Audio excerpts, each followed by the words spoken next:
আওয়ামী লীগের নেত্রী কেকার মরদেহ উদ্ধার। শিক্ষকদের সচিবালয়মুখী যাত্রা আটকে দিল পুলিশ। বাগেরহাটে দুর্বৃত্তদের হামলায় যুবদল কর্মী নিহত। এনসিপি ১৯ অক্টোবরের মধ্যে প্রতীক বাছাই না করলে সিদ্ধান্ত নেবে ইসি।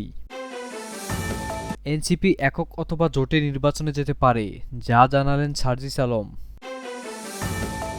এতক্ষণ শুনছিলেন সংবাদ শিরোনাম। পুরো খবর পেতে ভিডিওটি শেষ পর্যন্ত দেখুন। সর্বশেষ খবর পেতে চ্যানেলটি সাবস্ক্রাইব করুন। এবার বিস্তারিত। আওয়ামী লীগের নেত্রী কেকার মরদেহ উদ্ধার। ঝালকাঠি জেলার সাবেক যুব মহিলা লীগের নেত্রী শারমিন মৌসুমী কেকার মরদেহটি উদ্ধার করেছে পুলিশ। সোমবার ১৩ অক্টোবর রাত ৯টার দিকে বরিশাল নগরীর সদর রোড অশ্বিনী কুমার টাউন হলের সামনে শ্বশুরবাড়ি থেকে মরদেহটি উদ্ধার করা হয়। স্থানীয়দের দাবি, রাতে মরদেহ উদ্ধার করা হলে কেকার মৃত্যু হয়েছে বিকেল ৫টার দিকে। তাছাড়া মৃতদেহের বিভিন্ন স্থানে ক্ষতচিহ্ন রয়েছে বলে জানিয়েছেন পুলিশ। তার রহস্যজনক মৃত্যু ঘিরে নগরজুড়ে আলোচনার সৃষ্টি হয়েছে।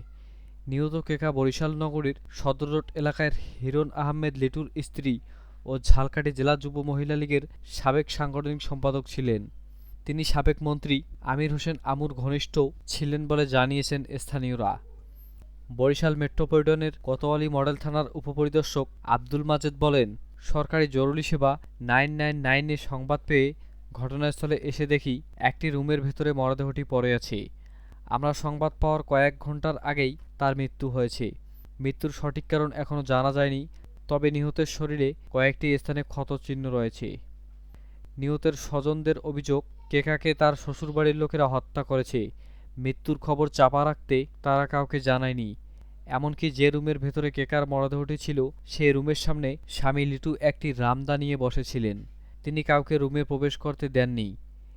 এ ঘটনায় পরিবারের পক্ষ থেকে মামলা করবেন বলে জানিয়েছেন কেকার স্বজনরা। এ বিষয়ে কোতোয়ালি থানার অফিসার ইনচার্জ মিজানুর রহমান বলেন, সদর রোড থেকে কেকা নামের এক নারীর মরদেহ উদ্ধার হয়েছে। মৃতদেহটি ময়নাতদন্তের জন্য বরিশাল শের-ই-বাংলা চিকিৎসা বিদ্যালয় হাসপাতালের মর্গে পাঠানো হয়েছে। এ ঘটনায় পরিবারের পক্ষ থেকে থানায় লিখিত অভিযোগ পেলে তদন্ত করে পরবর্তী আইনানুগ ব্যবস্থা গ্রহণ করা হবে। শিক্ষকদের সচিবালয়মুখী যাত্রা আটকে দিল পুলিশ। মূল বেতনের ২০% বাড়ি ভাড়াসহ ৩ দাবি নিয়ে শহীদ মিনার থেকে সচিবালয়ে অভিমুখী এমপিওভুক্ত শিক্ষক কর্মচারীদের পথযাত্রা আটকে দিয়েছে পুলিশ। মঙ্গলবার ১৪ অক্টোবর বিকেল ৪টায় শহীদ মিনার থেকে সচিবালয়ের দিকে পদযাত্রা শুরু করেন শিক্ষক কর্মচারীরা। ৪:৩০টার দিকে পদযাত্রাটি হাইকোর্টের সামনে পৌঁছালে পুলিশ তা আটকিয়ে দেয়। এরপর থেকে হাইকোর্টের সামনে শিক্ষক শিক্ষার্থীরা ও পুলিশের সদস্যরা মুখোমুখি অবস্থান করেছেন। এমপিওভুক্ত শিক্ষা জাতীয়করণ প্রত্যাশী জোটের ব্যানারে লাগাতার অবস্থান কর্মসূচির অংশ হিসেবে শিক্ষক কর্মচারীরা মঙ্গলবার তৃতীয় দিনের মতো কেন্দ্রীয় শহীদ মিনারে অবস্থান করেছিলেন। মঙ্গলবার দুপুরে মাস টু সচিবালয় পালনের কথা থাকলেও সরকারকে আরও কিছুক্ষণ সময় দিয়ে তা বিকেলে নেওয়া হয়। মূল বেতনের ২০% বাড়ি ভাড়া ভাতা, এমপিওভুক্ত শিক্ষক কর্মচারীদের চিকিৎসা ভাতা ৫০০ টাকা থেকে বাড়িয়ে ১,০০০ টাকা ৫০০ টাকা করা এবং এমপিওভুক্ত কর্মচারীদের উৎসব ভাতা মূল বেতনের ৫০% থেকে বাড়িয়ে ৭৫% করার দাবি জানিয়েছেন এমপিওভুক্ত শিক্ষক কর্মচারীরা। বিকেল ৪টায় শহীদ মিনার থেকে বের হওয়া পদযাত্রাটি হাইকোর্টের সামনে পুলিশের বাধার মুখে পড়লে সেখানেই বসে বিক্ষোভ শুরু করেন শিক্ষকরা। বাগেরহাটে দুর্বৃত্তদের হামলায় যুবদল কর্মী নিহত।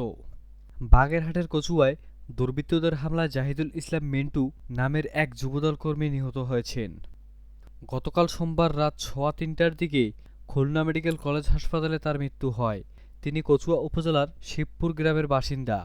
তার ২ স্ত্রী, ১ ছেলে ও ১ মেয়ে রয়েছে। পুলিশ জানায়, ২ বিয়ের কারণে জাহিদুলের পারিবারিক অশান্তি চলছিল।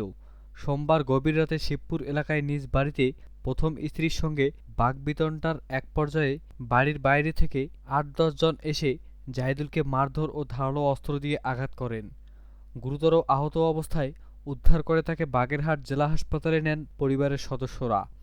অবস্থার অবনতি হলে সেখান থেকে তাকে খুলনা মেডিকেল কলেজ হাসপাতালে পাঠানো হয়। সেখানে পৌঁছালে চিকিৎসক তাকে মৃত ঘোষণা করেন। বাড়িপাড়া ইউনিয়ন বিএনপির সভাপতি সরদার রেজাউল হোসেন বলেন, তিনি যুবদলের কর্মী ছিলেন। আমরা তার মৃত্যুতে গভীর শোক প্রকাশ করেছি এবং হত্যাকারীদের দ্রুত গ্রেপ্তার ও দৃষ্টান্তমূলক শাস্তির দাবি করছি। বাগেরহাটের অতিরিক্ত পুলিশ সুপার সদর সার্কেল মোহাম্মদ শামীম হোসেন বলেন, খবর পেয়ে আজ মঙ্গলবার সকালে পুলিশ ঘটনাস্থলে পরিদর্শন করেন। খুলনা মেডিকেল কলেজ হাসপাতালে ময়নাতদন্ত শেষে লাশ পরিবারের কাছে হস্তান্তর করা হবে। হত্যাকারীদের শনাক্ত ও গ্রেপ্তারে পুলিশ কাজ শুরু করেছে। জাতীয় নাগরিক পার্টি এনসিপির উত্তরাঞ্চলের মুখ্য সংগঠক সার্জিস আলম বলেছেন, বাংলাদেশের স্বার্থে এনসিপি এককভাবেও আগামী নির্বাচনে যেতে পারে, আবার কোনো অ্যালায়েন্সের মধ্য দিয়েও নির্বাচনে যেতে পারে। তবে যদি সেটা অ্যালায়েন্স হয় তাহলে এনসিপির নামেই নির্বাচন করবে। আমরা প্রত্যাশা করছি শাপলা প্রতীকেই নির্বাচন করব। সোমবার ১৩ অক্টোবর দুপুরে জামালপুর জেলা পরিষদ মিলনায়তনে এনসিপির জেলা ও উপজেলা সমন্বয় সভা শেষে সার্জিস আলম সাংবাদিকদের একথা বলেন। শাপলা প্রতীক নিয়ে সার্জিস আলম বলেন, আমরা বাংলাদেশের আইন অঙ্গন থেকে শুরু করে যারা এই বিষয়ে বিশেষজ্ঞ আছেন, সচিব, নির্বাচন কমিশন সহ সবার সঙ্গে কথা বলেছি। শাপলা প্রতীক দিতে আইনগত কোনো বাধা নেই। যেহেতু আইনগত বাধা নেই, তাই আমরা প্রত্যাশা করি আমাদের সঙ্গে অভ্যুত্থান পরবর্তী বাংলাদেশে এমন একটি স্বাধীন নির্বাচন কমিশন কোনোভাবেই প্রভাবিত হচ্ছে স্বেচ্ছাচারমূলক আচরণ করবে না। আমরা প্রত্যাশা করি আমরা শাপলা প্রতীক পাব এবং সেই প্রতীকেই নির্বাচনে অংশগ্রহণ করব। ফেব্রুয়ারিতে নির্বাচনে এনসিপির সম্মতি আছে কিনা এমন প্রশ্নের জবাবে সার্জিস আলম বলেন, জুলাই সনদের বাস্তবায়নের ভীতি ও নিশ্চয়তা পেলেই এবং গণঅভ্যুত্থানের সময় হত্যায় জড়িত ব্যক্তিদের বিচার দৃশ্যমান হলে এই সময়ের মধ্যে নির্বাচনের তার দলের আপত্তি নেই। তিনি বলেন, একটি কনফারেন্স আন্তর্জাতিক অপরাধ ট্রাইব্যুনালের চিফ প্রসিকিউটর নিজেই আমাদের কাছে বলেছিলেন, শেখ হাসিনা সহ এই খুনগুলোর সঙ্গে যারা সরাসরি নির্দেশদাতা ও সরাসরি সম্পৃক্ত তাদের বিচারের রায় আগামী ডিসেম্বরে কার্যকর হবে। আমরা সেটার অপেক্ষায় আছি। এরকম আস্থা যদি আমরা পাই তাহলে আমরা মনে করি এই ফেব্রুয়ারির মধ্যেই নির্বাচন হওয়াতে কোনো বাধা থাকতে পারে না।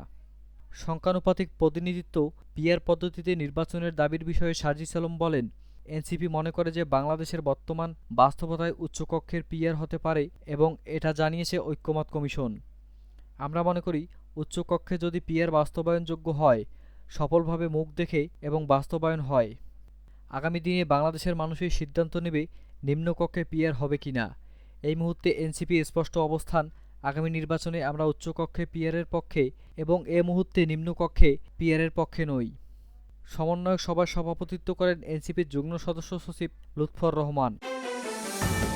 এনসিপি ১৯ অক্টোবরের মধ্যে প্রতীক বাছাই না করলে সিদ্ধান্ত দেবে ইসি। জাতীয় নাগরিক পার্টি এনসিপি ১৯ অক্টোবরের মধ্যে বিধিমালায় নির্ধারিত প্রতীকের তালিকা থেকে বিকল্প বাছাই করে নির্বাচন কমিশনকে জানাতে হবে। তা না হলে ইসি নিজ বিবেচনায় দলটির প্রতীকের বিষয়ে সিদ্ধান্ত নেবে। আজ মঙ্গলবার দুপুরে রাজধানীর আগারগাঁওয়ে নির্বাচন ভবনে সাংবাদিকদের এসব কথা জানান ইসি সচিব আক্তার আহমেদ। তিনি বলেন, এনসিপিকে এই সংক্রান্ত চিঠি দেওয়া হয়েছে। রাজনৈতিক দল হিসেবে নিবন্ধনের শর্ত পূরণ করেছে এনসিপি। দলটি তাদের প্রতীক হিসেবে শাপলা চেয়েছে, কিন্তু নির্বাচন কমিশনের সংশ্লিষ্ট বিধিমালায় এই প্রতীক অন্তর্ভুক্ত না থাকায় শাপলা এনসিপিকে বরাদ্দ করা হচ্ছে না। ইসি এনসিপিকে বিধিমালার নির্ধারিত তালিকা থেকে একটি প্রতীক পছন্দ করতে চিঠি দিয়েছিল। ৭ অক্টোবরের মধ্যে এই বিষয়ে এনসিপিকে জানাতে বলেছিল ইসি। তবে এনসিপি তাদের প্রতীক হিসেবে আবার শাপলা দাবি করেছে।